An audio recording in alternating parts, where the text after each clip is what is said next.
I want to share a little secret with you today, and that is that I am flat as a pancake. Um, if you're watching this on YouTube, you can probably see what I mean here. But if you are listening to the podcast, you will have to imagine what I'm showing on video, which is basically this. I had breast cancer, and because of that, I have no breasts. My reconstruction was a horrible process for me. It was actually the most painful part of having breast cancer.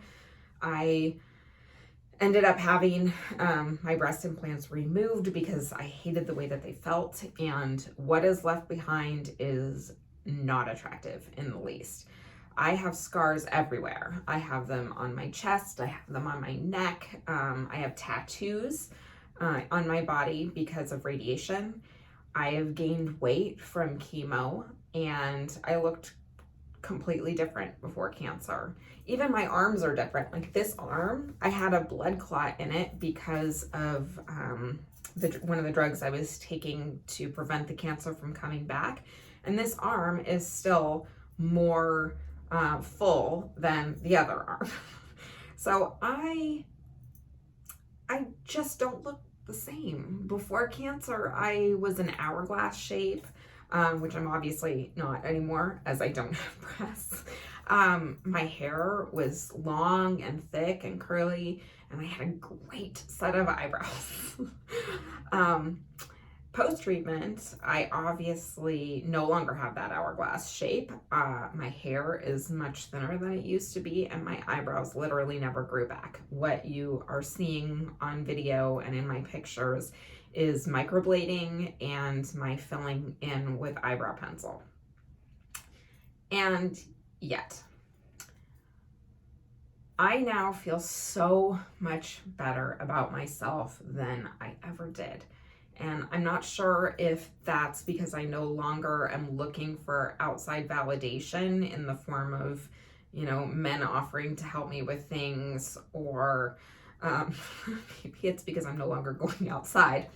But I don't think that's it, because this was happening pre-pandemic. If I was looking for outside validation according to what our society deems attractive, I am certainly not going to get that validation.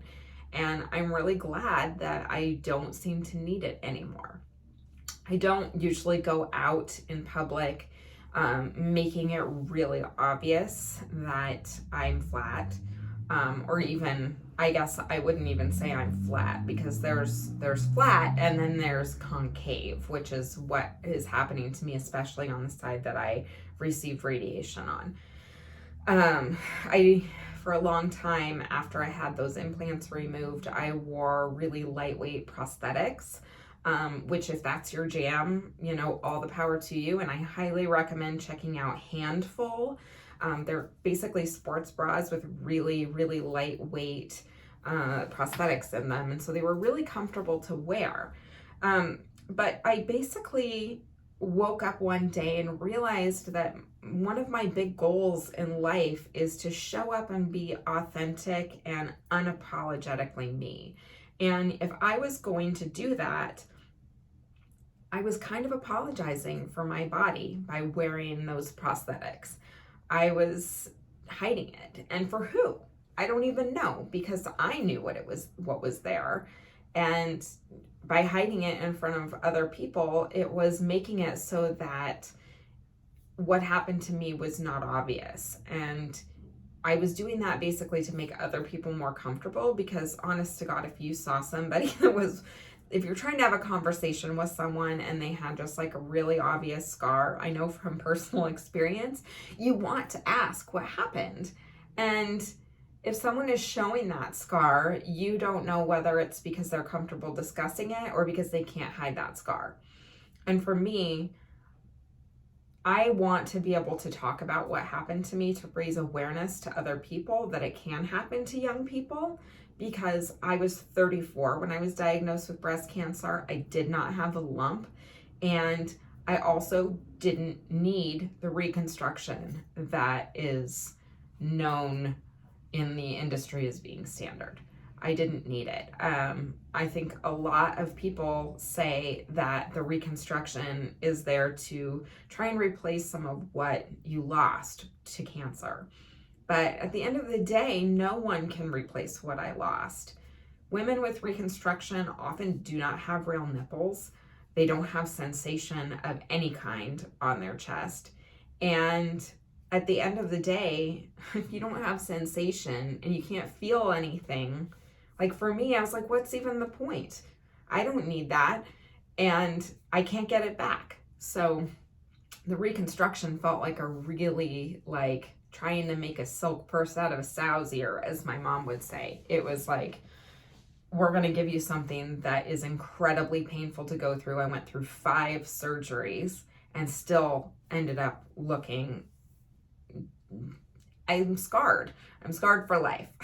And going through all of that reconstruction was incredibly painful and just seemed to go on and on and on, all to get something that wasn't attractive.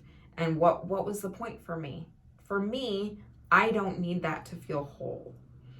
At the end of the day, we are souls in meat sacks. Who I am has nothing to do with what my body looks like. And maybe I had to go through losing everything to really feel that. I'm going to say it again because I think this is really important. Who I am has nothing to do with what I look like. I was the same person when I had no hair. I was the same person when I had breasts. I was the same person before I had radiation as after I had radiation. I've always been the same person, just constantly evolving into something better. And all I am is who I am inside, and this body carries me around. And our bodies we're preoccupied with them. Because they're what other people see, we're very obsessed with presenting ourselves like we're our own brand, like these stripes I have painted on the wall of my office that represent Mighty and Bright. The way that I dress, the way that I look represents me, but it isn't who I am. So separating those two things and really realizing that what is most important is the energy that we give off to people. That is what other people find attractive. My friends don't love me any less because I'm flat now. My partner doesn't love me any less because I'm flat now. My energy that I give off is the same happy, optimistic energy that I gave off before. In fact, I think I've become even more of myself because of what I've been through.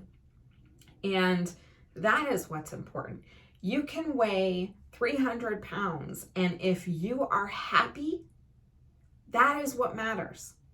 Now, to me, there's a big difference between being obsessed with diet culture and, fake boobs and, all of these things that we women do in order to make ourselves look more presentable because we feel bad about ourselves. And the opposite, which is doing those things because they make us feel good. They make our energy better. They make us feel confident, like we can go out into the world and conquer it. Like those are there's the same thing with 2 completely different outcomes. If you are a woman who had breast cancer and you feel more confident having implants, all the power to you. If you didn't have breast cancer and you want implants, all the power to you. If that makes you feel good and empowered, and that is a decision you are making for yourself, that is what you should do. When we make those decisions because we feel bad about ourselves and we think we're going to get closer to perfect somehow by having the implants or by having the fake eyelashes, that's when it becomes a problem. Because doing the reconstruction, doing the fake eyelashes, those things do not make us who we are. If we feel bad about ourselves, our energy isn't going to change just because we now have implants or, fake eyelashes. We have to fix those things inside of ourselves because this body just a meat sack. It is just a meat sack for what is inside, and we have to work on what's inside in order to really show up and be the goddesses or gods that we're meant to be here. So that is what I wanted to share with you today. And I hope it resonates. Have a wonderful day.